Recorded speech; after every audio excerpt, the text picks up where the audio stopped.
Hey guys, it's Divyansh, welcome back to another episode of world cup classic. और आज के इस एपिसोड में हम लोग एक्सक्लूसिवली प्रीव्यू करने वाले हैं कि अर्जेंटीना वर्सेस क्रोएशिया के मैच में एक्चुअली में कौन कितना पानी में है और भाई क्या इस समय सिचुएशन बनी हुई है। अब रिस्पेक्टिव ऑफ द फैक्ट कि कितनों के हिसाब से ये वाला अर्जेंटीना के लिए एक बहुत ही फुद्दू सा मैच है, कोई रिस्पेक्ट नहीं है क्रोएशिया की क्या जर्नी रही है, या फिर कह सकते हैं कि जिनका ये मानना है कि अर्जेंटीना का काफी लकी बात है, या फिर वो लोग जो कि ये मानते हैं कि डेफिनेटली भाई यहाँ तो हम तो अपसेट वाले पार्टी से हैं और भाई यहाँ तो क्रोएशिया जीत रही है पेनल्टी शूट आउट पे।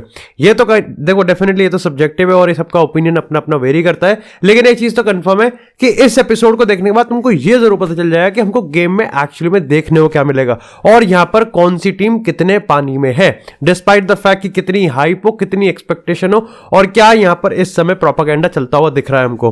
तो डू मेक श्योर कि आप चैनल को जरूर सब्सक्राइब करें। 100K का यार जो सपना है वो करवा दे यार वर्ल्ड कप फाइनल से पहले, या फाइनल पे ही करवाओगे। लेकिन सबसे पहले हम तो ये पूछते हैं कि देखो सबसे बड़ा सवाल ये कि जब हमने नीदरलैंड के अगेंस्ट देखा था, क्या वही अर्जेंटीना हमको उतरती हुई दिखेगी क्रोएशिया के अगेंस्ट? यानी कि सबसे बड़ा सवाल है कि फॉर्मेशन क्या 3-5-2 ही होगी या फिर अपनी ट्रेडिशनल स्केलोनी 4-3-3 पे आ जाएगा।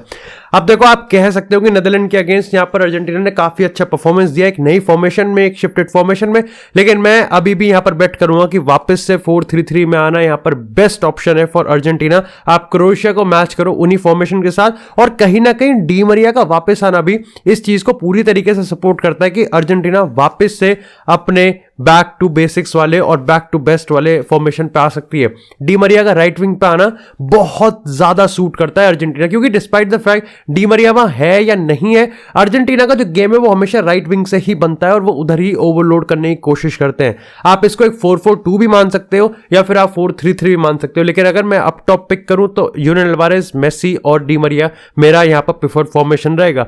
बैक थ्री के साथ मेरे को लगता है कि यहां पर वो जाना प्रेफर करेगा और उसमें भी एक सबसे बड़ा रीजन ये भी है कि इस मैच के लिए अरकुनिया बाहर है तो टैग्लियाफिको डेफिनेटली यहां पर रिप्लेसमेंट होगा और टैग्लियाफिको को एज अ विंग बैक वो खिलाएगा, वो मेरे को थोड़ा सा यहां पर खटकता है। तो इसलिए 4-3-3 he is the preferred formation for me at least इस मैच के लिए। तो अगर क्रोएशिया की बात करें तो वहां पर देखो कोई सरप्राइज नहीं है, क्रोएशिया एक बहुत ही सेटल्ड फॉर्मेशन में एक बहुत ही प्रेडिक्टेबल सी लाइनअप निकालेगी जो कि उनकी अभी तक टेस्ट ये होता है ना हिट एंड ट्रायल वाले में, वो अभी हिट चल रही है।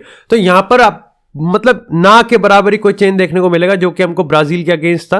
तो डेफिनेटली यहां पर आपकी 4-3-3 फॉर्मेशन जाएगी जिसमें ऑफ कोर्स ब्रोजोविच, लुका मॉड्रिच और कोवाचिच की यहां पर मिडफील्ड होगी। और अगर अप टॉप की बात करें तो पेरिसिच होगा, करमारिच और यहां पर मोस्ट प्रॉब्ली पासेलिच भी होने के चांसेस है या फिर लासिच हो जाएगा। ये यहां पर प्रिफर्ड फॉर्मेशन रहेगी।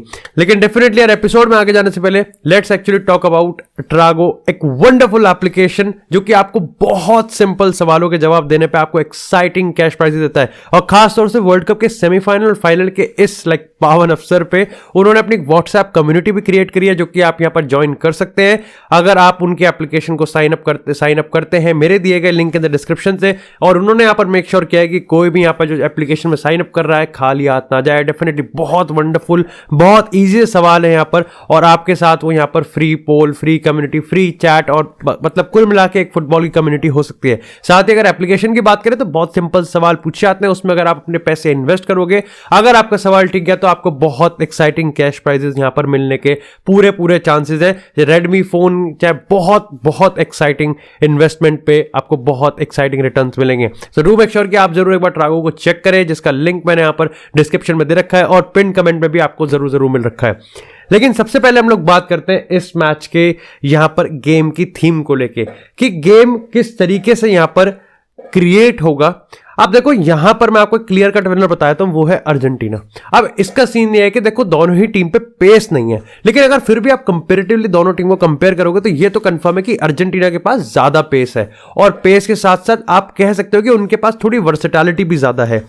क्रोएशिया में आपको कितना ही कह लो, लेकिन सबको पता है कि यहां पर जो मिडफील्ड है वो उनकी किंग है, ग्वार्डियोल भी आप किंग कह सकते हो और पेरिसिच भी। लेकिन अगर अर्जेंटीना की बात करें तो वो थोड़े से डाइवर्सिफाइड, वर्सेटाइल और पेसी हैं एंड कंपैरिजन। लेकिन अगर क्रोएशिया के इस गेम के अप्रोच को देखें तो वो यहां पर ज्यादा प्रेस नहीं करते और दोनों टीम को प्रेस से थोड़ा दूर रहते हैं और एक्चुअली में एक स्लो पेस गेम अर्जेंटीना को ज्यादा फेवर करेगा।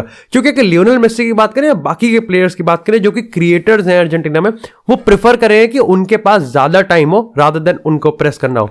लेकिन इसका मतलब ये नहीं है कि क्रोएशिया इसमें दिक्कत आ रही है। अब देखो क्रोएशिया को भी अपना गेम अपने हिसाब से चलाना थोड़ा ज्यादा अच्छा लगता है। वो भी चाहते हैं कि उनके जो प्लेयर्स हैं वो अपना टाइम ले, चाहे मॉड्रिच की बात हो, ब्रोजोविच की बात हो, कोवाचिच की बात हो, पेरिसिच की बात हो, या फिर उनके फुलबैक्स की बात हो, वो अपना टाइम लेते हैं, अपनी पोजीशन लेते हैं और उसके बाद वो यहाँ पर एक सेटल्ड फेस में अटैक करने का कोशिश करते हैं। खैर ये हमेशा काम नहीं करता, ऐसा हमने देखा भी था कि at the end of the day जब ब्राजील के अगेंस्ट कमबैक करने की बारी आई थी तो आपको पेस ही चाहिए थी जो कि आपको ऑर्सिच ने दी थी। लेकिन अगर यहां पर हम सबसे पहले इस पूरे टेम्पो की बात करें तो यहां पर अर्जेंटीना ज्यादा हर्ट करेगी क्रोएशिया को अगर गेम सेटल्ड फेस में जाता है, क्योंकि टिपिकली अर्जेंटीना ऐसा नहीं है कि प्रेस रेजिस्टेंट नहीं है, लेकिन क्रोएशिया भी कुछ हद तक प्रेस रेजिस्टेंट नहीं है। अर्जेंटीना तो देखो प्रेस रेजिस्टेंट, वो प्रेस को थोड़ा सस्टेन कर सकते हैं। हाँ, ऐसी बात नहीं है कि अगर क्रोएशिया अर्जेंटीना को प्रेस करेगी हायर ऑफ द पिच तो उनको बिल्कुल ही प्रॉब्लम नहीं होगी। लेकिन फिर अगर हम दोनों ही टीम को कंपेयर करें तो यहां पर क्रोएशिया को ज्यादा दिक्कत होती है जब कोई टीम उनको यहां पर प्रेस करे। लेकिन सबसे बड़ी बात करते हैं यहां पर कि किंग का बैटल, मतलब अगर सारे बैटल्स की बात करें तो सबसे बड़ी बैटल हमको देखने को कहां मिलेगी, और वो है इनकी मिडफील्ड। आप देखो अगर नेदरलैंड की बात करें तो कुछ हद तक आप कह सकते हो कि नेदरलैंड वाले मैच में भी the battle was in the midfield. Frenkie de Jong था, कोडी गाकपो भी एक तरीके से आ रहा था और यहां पर डिरूम था। लेकिन पता है सिचुएशन यहां पर क्यों ट्रिकी बन जाती है, क्योंकि लियोनेल मेसी जब मिडफील्ड में ड्रॉप करते हैं ना तो आपके लिए बहुत ज्यादा चीजें खराब हो जाती हैं। और ये मैच भी कोई डिफरेंट नहीं होने वाला। लाइक लुका मॉड्रिच, ब्रोजोविच और कोवाचिच, द मिडफील्ड जिसने इस पूरे वर्ल्ड कप को रूल किया है, एक तरीके से क्रोएशिया को यहां पर इस कैंपेन में सबसे बड़ा हुक्म का इक्का निकला है क्रोएशिया की तरफ से। अगर उसको आपको यहां पर काउंटर करना है तो आपको दो चीजें सबसे ज्यादा चाहिए। सबसे पहले तो आपको एक एक्स्ट्रा मैन चाहिए जो कि उन पासिंग लिंक्स तो तोड़ेगा, और आपको डेफिनेटली डर्टी वर्क करने के लिए डिपॉल अपने one of the best performance देता हुआ चाहिए। और एक्स्ट्रा मैन आपको पता है कि जब लियोनेल मेसी को कोई खास इंस्ट्रक्शन नहीं देने पड़ते तो लियोनेल मेसी अपने आप ड्रॉप डीप करेगा, अपने आप क्रोएशिया की पूरे बैलेंस को डिसरप्ट करेगा, जिस तरीके से नेदरलैंड को करा था जहां पर नेथन एके को पूरा चिपका रखा था। लेकिन ऑफ कोर्स अब नेथन एके से वो जो असिस्ट था, मैजिकल असिस्ट था, दैट वाज नॉट कि आप कह सकते हो कि नेदरलैंड की बहुत पुअर डिफेंडिंग थी, but it was just a moment of brilliance जो कि Lionel Messi out of nowhere create कर सकता है।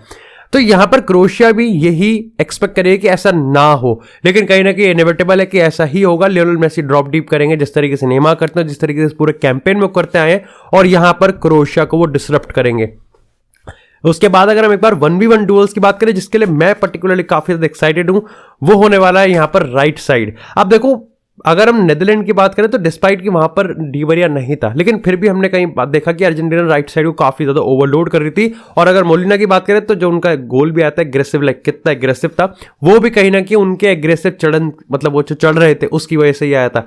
अब यहां पर जस्ट इमेजिन कि डी मरिया आ जाए और वो भी क्रोएशिया को जो लेफ्ट बैक थोड़ा सा कह सकते हो कि आप, मतलब it's not that one of the best, और 5-4-1 की जब पेरिसिच भी लेफ्ट विंग बैक पाएगा तो ये देखना है कि क्रोएशिया उस अटैक को कैसे सस्टेन करेगी, क्योंकि वहां पर डी मरिया भी है, वहां पर लियोनेल मेसी भी है, और सेंटर में यहां पर यूलियन अल्वारेज भी है। तो आपके पास एक क्रिएटर भी है, एक मैजिशियन भी है, और एक यहां पर प्रेसर और एग्रेसर भी है। साथ ही उसी में मोलिनिया की बात करें तो यहां पर काफी देखना इंटरेस्टिंग होगा कि क्रोएशिया को जो लेफ्ट बैक साइड है और जो यहां पर अर्जेंटीना का राइट विंग साइड है वो इस चीज को कैसे सस्टेन करेगा और कैसे यहां पर बैटल होता है। जो सबसे बड़ा बैटल है 1v1 में वो है यहां पर ग्वार्डियोल वर्सेस लियोनेल मेसी, या फिर मैं यूं कहूं कि Guardiola versus Lionel Messi space. क्योंकि ये तो पता है कि देखो नेथन आके ने ये तो चीज कंफर्म थी कि नेथन आके को लियोनेल मेसी से चिपका हुआ था, एक मोमेंट ऑफ ब्रिलियंस था, लेकिन मेजॉरिटी ऑफ द पार्ट उसने मेक श्योर करा था कि लियोनेल मेसी घूम ना पाए। बट एक्चुअली में काफी लोग भूल जाते हैं वो ये कि it's not about Lionel Messi को डिफेंड करना, उसको भागने नहीं देना, बट ये कि लियोनेल मेसी जो यहां पर स्पेस क्रिएट करता है ना, दैट स्पेस जो उसने लियोनेल मेसी ने क्रिएट करवाई थी उसका फायदा मोलिना ने उठाया था। और यहां पर ग्वार्डियोल और लोवरेन की इस पार्टनरशिप को जिसने रूल किया है, अगर मैं definitely one of the best defenders की बात करूं तो यहां पर ग्वार्डियोल का नाम आएगा। कैसे वो इस चीज को सस्टेन करता है, कैसे वो लियोनेल मेसी को रोकता है, काफी ज्यादा अच्छी चीज होगी। अब अगर अर्जेंटीना के डिफेंस पे भारी कौन पड़ सकता है? देखो यहाँ पर एक श्योर शॉट है, वो है यहाँ पर पेरिसिच। अब क्रमारिच का नाम मैं इसलिए नहीं देखूंगा कि क्रमारिच यार इनका फोकल लेंथ होता है, लेकिन हमने थ्रू आउट द कैंपेन देखा है क्रोएशिया का जो अटैक है वो स्ट्राइकर के थ्रू नहीं आ रहा, क्रमारिच के थ्रू नहीं आ रहा। जो लॉन्ग बॉल है, जो होल्ड अप है, वो इतने सक्सेसफुल नहीं है जितने कहीं ना कहीं यहाँ पर ऑल ऑफ अ सडन के क्लच मोमेंट आते हैं। लेकिन ये चीज काफी ज्यादा जरूरी है कि किस तरीके से क्रोएशिया अर्जेंटीना के डिफेंस को यहाँ पर हर्ट करने की कोशिश करेगी। खैर मेरे को अभी भी लगता है कि I think it would be the Perisic, और अगर कुछ होगा तो वो out of midfield he create होगा। राइट विंग और स्ट्राइकर थोड़ा सा मेरे को यहाँ पर क्रोएशिया का ऑफ द बैलेंस लगता है। लेकिन साथ में अगर बात करें फाइनली इन दोनों टीम्स के इस गेम को अप्रोच को लेके, तो देखो कह सकते हो कि क्रोएशिया एक्स्ट्रा टाइम की तरफ देख रही है, क्योंकि क्यों नहीं देखे। आप कह सकते हो कि अर्जेंटीना ने भी तो नेदरलैंड को पेनल्टी शूट आउट पर आया, but it was not their plan, it was their आप कह सकते हो मजबूरी थी अर्जेंटीना की। अर्जेंटीना को कभी गेम नेदरलैंड के अगेंस्ट पेनल्टी पे लेके जाना ही नहीं था। They just they have to do it 90 minute में उन्होंने गेम और जो कि उन्होंने कुछ हद तक खत्म भी कर दिया था। अब अगर क्लच कोई कर दे तो यार it's all about the world cup. लेकिन फिर तुम में से एक सवाल आया कि भाई फिर इंजरी टाइम में, क्योंकि तब तक स्केलोनी ने सारे डिफेंसिव ट्रांजिशन कर दिए थे, तो उनके पास चाहकर भी कोई तरीका नहीं था कि वो यहाँ पर किस तरीके से गोल मारे। और आपको ये समझना पड़ेगा कि कहीं ना कहीं आप डर भी जाते हो और थोड़ा सहम भी जाते हो, क्योंकि आपके पास डिफेंसिव ट्रांजिशन में अगर आप जाओगे अटैक करने तो गोल खाने के चांसेस ज्यादा होंगे, क्योंकि आपके पास परफेक्ट अपॉर्चुनिटी और परफेक्ट प्लेयर्स ही नहीं है जहां आप किस तरीके से अटैक करना चाहते हो। क्रोएशिया की ऑन दी अदर हम बात करें तो उन्होंने हमेशा से सोचा है कि गेम को एक्स्ट्रा टाइम तक खींचेंगे, खींचा है और जीत के भी आए हैं। That's why they are called the extra time specialist. यहां पर it would not be wrong अगर क्रोएशिया इस गेम को एक्स्ट्रा टाइम की तरफ देख रही है। हाउएवर सबसे पहले वो यही सोचेंगे कि कैसे अपॉर्चुनिस्टिक होके अर्जेंटीना को 1-0 से पेला जाए, और फिर अपनी जान झोंक दो उस गोल को डिफेंड करने में। और बाय चांस आप यहां पर गोल कंसीड कर लेते हो और 1-1 हो जाता है, then go on to the extra time. क्या यही स्ट्रैटेजी अर्जेंटीना निभाएगा?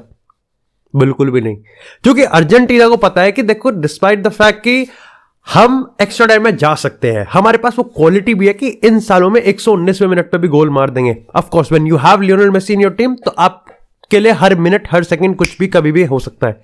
लेकिन फिर भी जो प्रेशर अर्जेंटीना की टीम पे, जो हाइप है, जो एक्सपेक्टेशन है, जो रिस्पॉन्सिबिलिटी है और जो मेंटल साइकोलॉजी का प्रेशर है, ये तो तुमको पता है कि प्रेशर की बात आती है तो अर्जेंटीना पे बहुत ज्यादा है क्रोएशिया से।